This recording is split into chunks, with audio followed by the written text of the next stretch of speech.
Welcome to the Register's Report. My name is John Buckley. I'm the Register of Deeds of Plymouth County. And this show is about our June activity at the Registry of Deeds. This is being taped in July. Our headline for the month was 2014 sales in Plymouth County compare favorably to what was a strong market in the first half of 2013. You're going to see a bar graph come across the screen about our number of deeds recorded in the month of June. Deeds are what are sales of property translated through deeds. There were 977 deeds recorded at the registry in June, higher than the 793 in May of 2014, also higher than the 900 in June of last year. We're 4% higher in the first 6 months of 2014, and that's a positive trend for the real estate market. Over the last number of shows, I've talked about the number of mortgages that have declined. Once the interest rates bumped slightly, the drop in refinancing fell right off. However, in the month of June, we did see a boost in the number of mortgages recorded. You'll see in the bar graph, 1,662 mortgages were recorded for June, higher than the 1,427 in May, but smaller than last year at this time, where there were 2,304 mortgages recorded for June of last year. Another document that we like to talk about, which shows what's happening in the real estate market, are foreclosure deeds. There were only 22 foreclosure deeds recorded across Plymouth County for June, up from the 18 in May, but down significantly from the 52 recorded last year. We're down about 50% from last year at this time. The combined increase in the number of sales and the drop in foreclosure deeds when people actually lose their property to a lender is a positive thing for the real estate market. Foreclosure notices have been bumping up over the last several months.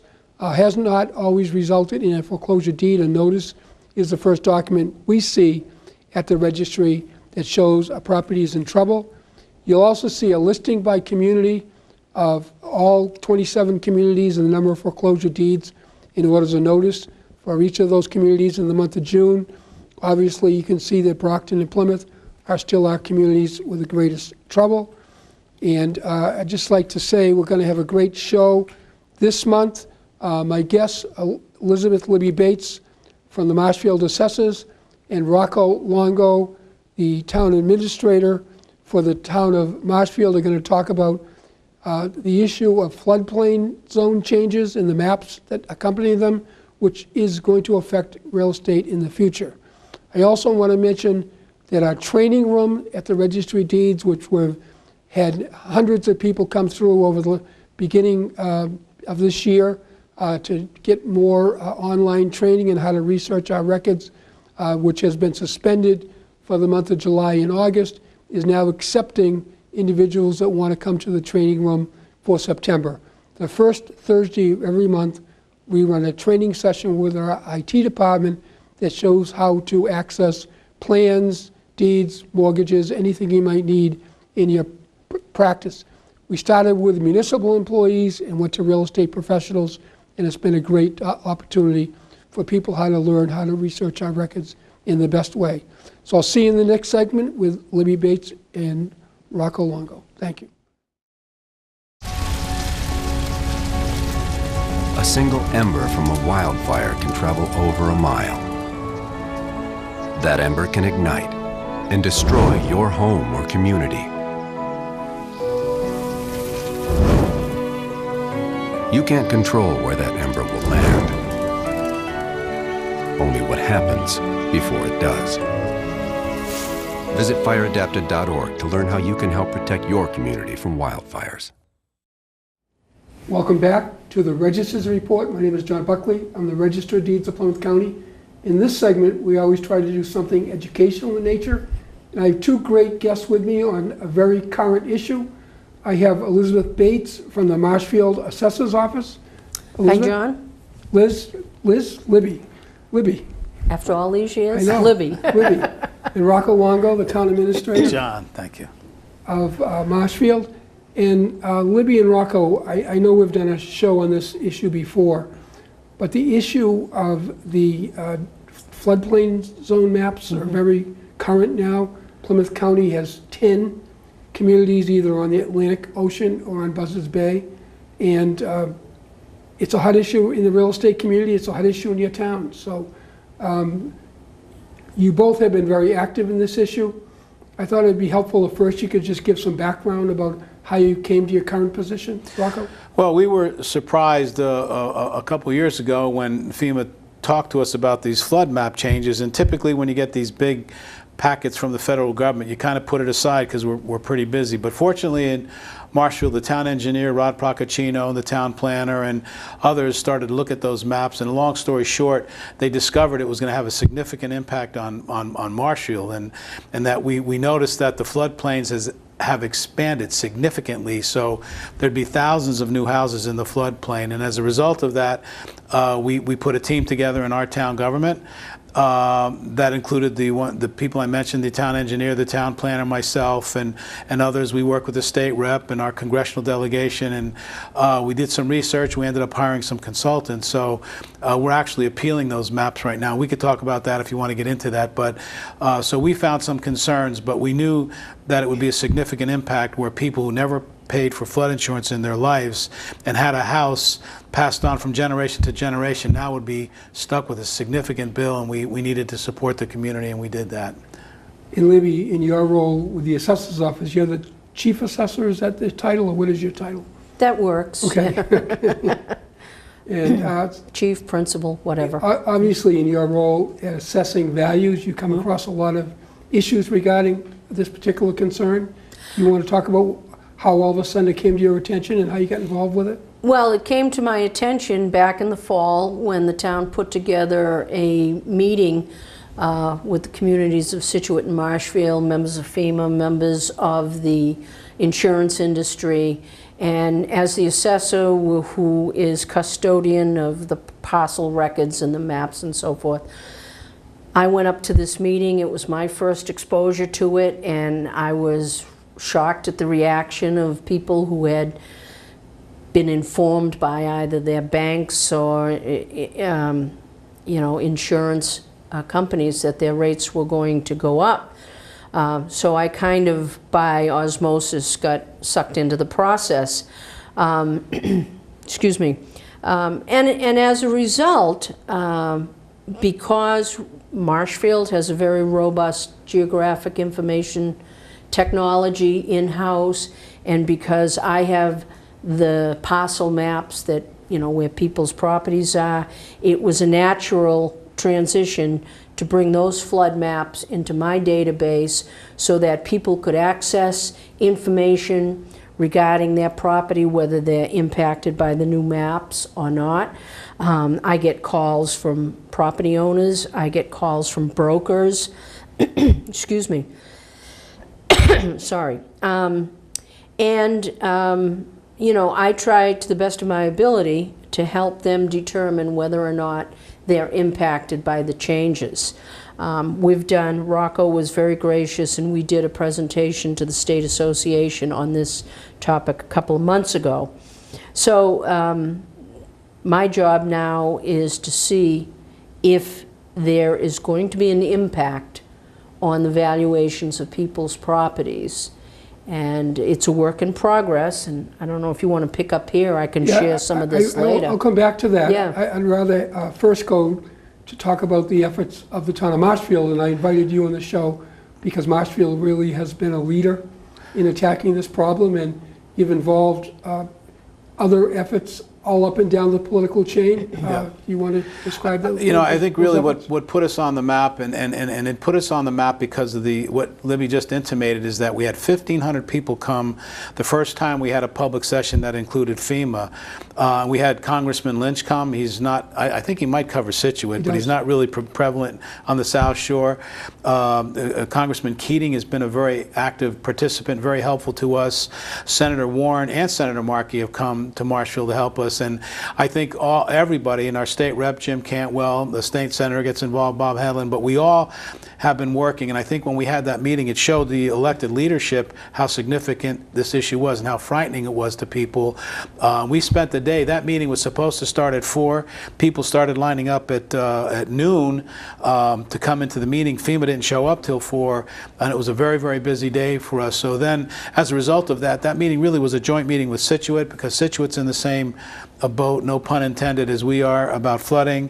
We're working closely with Duxbury, but people now realize the significant impact of what's happened, and it brought us back to why are we in this position, and because of the problems of Sandy and the hurricane, the southern hurricane, it slipped my mind right now, Sandy and Katrina in Louisiana. And so FEMA had to do some new things, and as a result of their effort, it was going to make an impact on our community. So we're fortunate that we had support from the congressional delegation, the senators, and in these other towns. But that meeting really woke everybody up, because I've been in local government since 1976, never attended a public session where over 1,500 people came, and it wasn't a town meeting. So that kind of brought everything to light. And I know the local radio station, WATD, has been really good about sharing information about meetings. They've been, actually, all the media, especially ATD. I mean, every time we have a meeting and we need to get the public the word out, we do that. But I do want to take some credit in the sense of the Town of Marshfield. What we did for that meeting, we actually called every resident in town. We just thought it was so significant. We didn't want this to be one of those issues where somebody would come to a meeting and say, I didn't hear about this. And in fact, it's one of the few times I can say that's honestly not the case. I've never heard anybody in Marshall say they didn't know what was going on in flood insurance, and I think that's what kind of created that interest. We called everybody that has a phone in their home, and so we might have missed 1 or 2, but of the 25,000, we reached a significant percentage. Well, certainly in my role as Register of Deeds, we've come across a lot of individuals in the real estate market, real estate professionals, realtors and brokers that have had closings affected by some of the lack of information or lack of finality in some of the information.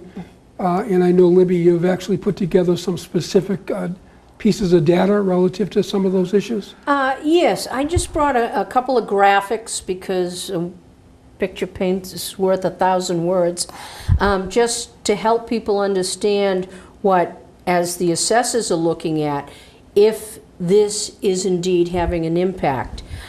This is just a picture I downloaded. This was what we're talking about, folks. This is Scituate in the blizzard of 2012. That's the kind of impact they have on the waterfront there. Now, in Marshfield, this is Brant Rock. If you're familiar with Brant Rock, you're probably familiar with Arthur and Pat's. It's a little restaurant there. And this is a view from another angle of the Esplanade. And as you can see, it looks like Venice. You need a boat to get down through there. So that's the reality of our world. There is flooding. Properties are impacted by flood on occasion. They didn't call it Marshfield for no reason. But of the 12,000 parcels in the town of Marshfield, now almost half, 5,900 of them, are in the new flood zones. So it's a significant impact. So what are we seeing as a result of this? We're seeing issues like this. This is a little cape that's been there right on Route 139 Ocean Street, 450 feet back from the beach. If you see the map, you can see it there. Close to the beach, but not waterfront. These people decided to put an addition on the house. This is the result. If you can zoom in on that and you can see the arrow there, that's the minimum flood elevation that they have to be above in order to not have to purchase flood insurance. So that's one area that's being impacted, is new construction. And the building department has been very, very proactive on this. Can I make a point on that? Sure. They still have to get flood insurance, but if they didn't comply with that, the flood insurance would be maybe 10 times as costly. So what they've done is they did as much as possible at the time to flood-proof their house. Had they not done that, if they had a mortgage, they could lose their home if they didn't buy the flood insurance. Yeah, and the banks are the ones who are requiring That's the correct. flood insurance. So, okay, we asked the question, as an assessor, is this issue impacting sales of real estate? And we've all heard the anecdotal stories about brokers walking away. These are 29 sales from July 1st of 2013 through a couple of weeks ago when I ran this report. These are all properties in the flood zone. What's the impact? All right, everything you see in yellow are properties that sold below the assessed value. That can be troubling. These are properties that sold above the assessed value. So you look at it and there's 12 here and 17 here, and you might be inclined to say, well, it's not having much of an impact. It seems they're still selling above. But then when you sort these same sales chronologically from July, a different picture emerges. The ones in yellow are the ones selling below. The ones in blue are the ones that continue to sell above the assessed value. And as you can see, as we go down, there seems to be more and more of the sales of this particular batch of sales that are selling less than the assessed value. So is this an indicator? Not necessarily, but it's certainly a snapshot. And as time goes by, we'll continue to do this kind of analysis as more time and more information and more people are aware of the flood map issue. So yes, we are watching this and we are watching it very carefully. And your graphics are getting better every time we do a show. Thank you. But not to make light of it, it's a very serious issue when people are looking at property that is getting devalued by the potential new flood zone maps. So what is the status of the maps? I know you started to say something about it. Well, yeah, and I think this is where the problem really lies, is that the worst thing we could do is not be definitive and not be able to give answers. And I'm sure Libby gets calls, and all over at the town of Marshfield we get calls. What do we do? Should I buy this house? Is it in the floodplain? Is it not? And what you just asked was, we do have an appeal. So we can't answer where the flood line is going to end up. We have an appeal that suggests that FEMA made a mistake. It's actually FEMA's consultant, not the federal government, but somebody that they used. So until that process is exhausted, we don't know how to answer it. We have actually 2 appeals because we wanted to make sure we didn't miss anything. So we have 2 scientists, one from the Woods Hole group and one from Maine. The Gerber, Dr. Gerber's group up in Portland, Maine. And what they're trying to do is to engage FEMA to come up with a definite level of flood zone for our town. And until they do that, it's really, really tough for homeowners and for realtors and for assessors to put values or get a handle on it, because we don't know where the line's going to end up. We know it's going to change, but that's really unfortunate that we can't give definite answers to anyone at this time. Now, have either of you had any conversations with the insurance folks about the different prices that they put on flood insurance? You know what, there is a lot of information about from the insurance industry, although I can say a majority of the insurance individuals we've contacted have no real idea on how to address this. They're kind of lost, just like realtors are lost. They want to know, realtors have an obligation to be honest with the people they do business with, and they want to be honest, but they can't address it. So the insurance agencies don't. But we do know from, because FEMA insurance, it's a federal program. It's not sold on the private market. If it were profitable, I'm sure the industry would have the private sector selling it. It's not profitable, so the federal government has to make it available. And we know that there could be families where they're paying hundreds of dollars a year that they might be paying $10,000 or $15,000 a year for insurance, and that's based on the levels and how much you flood-proof your house. Like that family who raised it, if they didn't raise it, they probably wouldn't be able to afford to stay in there, and the bank would take their house, because anyone with a mortgage has to get flood insurance. If you don't have a mortgage, you might not be forced to get it, but if you don't get it and you don't do anything to flood-proof your house, you can lose your whole home. You can lose the whole home. Yeah, so I know I mentioned earlier in the show there were 10 communities directly abutting either Buzzards Bay or the Atlantic Ocean. And I know you've been very active in the Plymouth County Assessors Association. Can you share with us what other assessors are doing in this regard? Well, it's interesting. When this first came on my radar screen in the fall, I started, talking to a few fellow assessors, some down on the South Coast, and to my surprise, I found that many of them, it was not on their radar screen at all. But since that time, through the Plymouth County Assessors and particularly the MAAO has done a program on it. We just had our summer conference and there was discussion of it there to some degree. So now it's beginning to reach out and even to those communities in the interior around the Connecticut River Valley who are going to be impacted by this. Right. So. Yes, certainly we have a lot of tidal communities. They may not immediately abut Buzzards Bay or the Atlantic Ocean, but towns like Marshfield, Pembroke, as you along the North River or some of the rivers coming out of Buzzards Bay.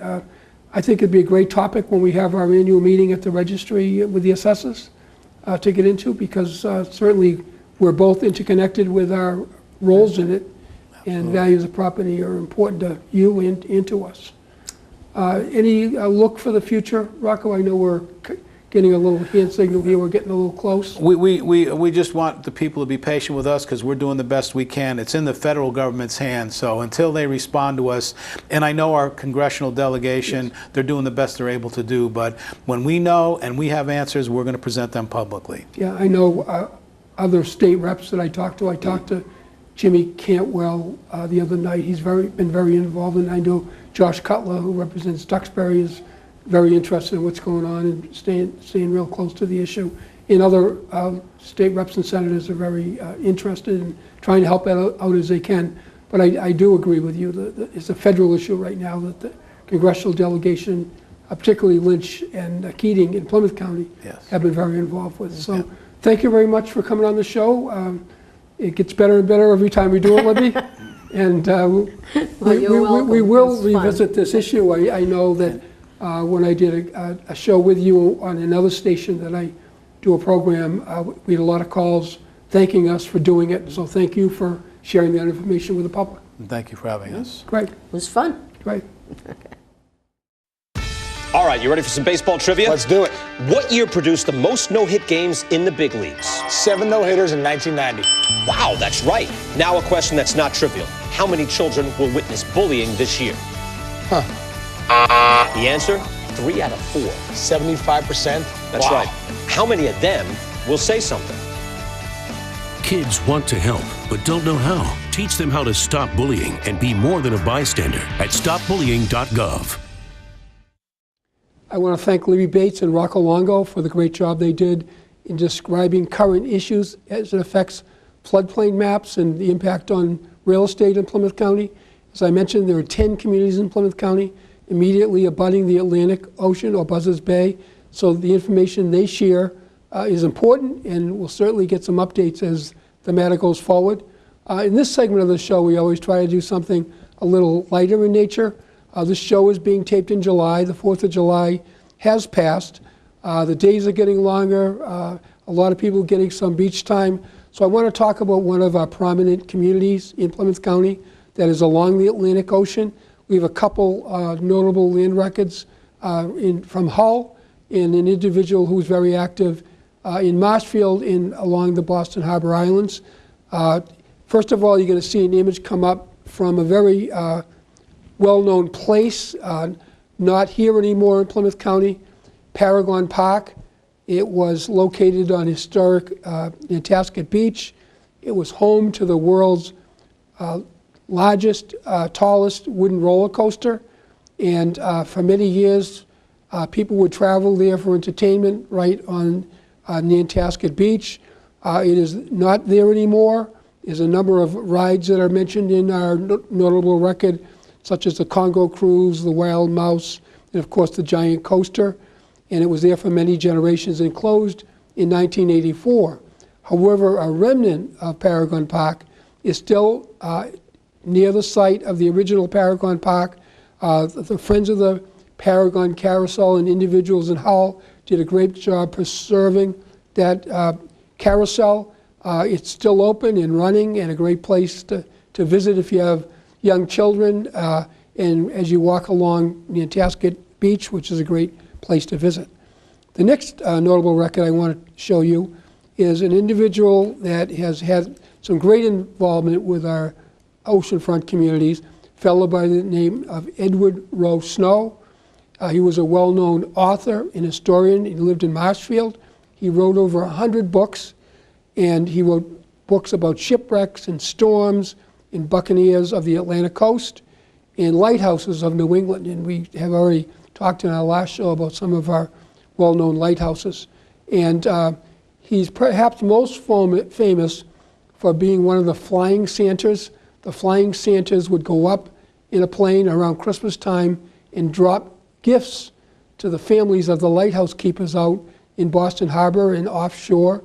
And he would drop packages off and they would have Christmas. Otherwise, and many times because of the weather, they wouldn't have Christmas. He was a dedicated preservationist and lover of the Boston Harbor Islands. There is a plaque on George's Island for saving Fort Warren, and his daughter, Dorothy Bicknell Snow, was very active with the Plymouth Lighthouse and Bug Light in Plymouth, which many people are also very involved in. The next notable record is a great, well-known lifesaver, America's most famous lifesaver. A lot of people don't remember that many years ago, ships only had the benefit of navigation of lighthouses, and many times would crash on some of our rocky shores, particularly off of Hull. And there's a fellow by the name of Captain Joshua James that saved many people from shipwrecks. He'd go out into the crashing waves and bring them to safety. He is credited with saving hundreds of lives from damaged ships. He worked from the Point Allerton Life-Saving Station, and in 1902, in a shipwreck off of Monomoy, down off the Cape, he called for a special training exercise with his men, and unfortunately during that exercise, Captain James died in the middle of that. He was buried in Hull in a lifeboat in his grave, and still is recognized. There's a Joshua James Day recognized as a Massachusetts holiday. They celebrate in Hull, across Plymouth County, and across Massachusetts.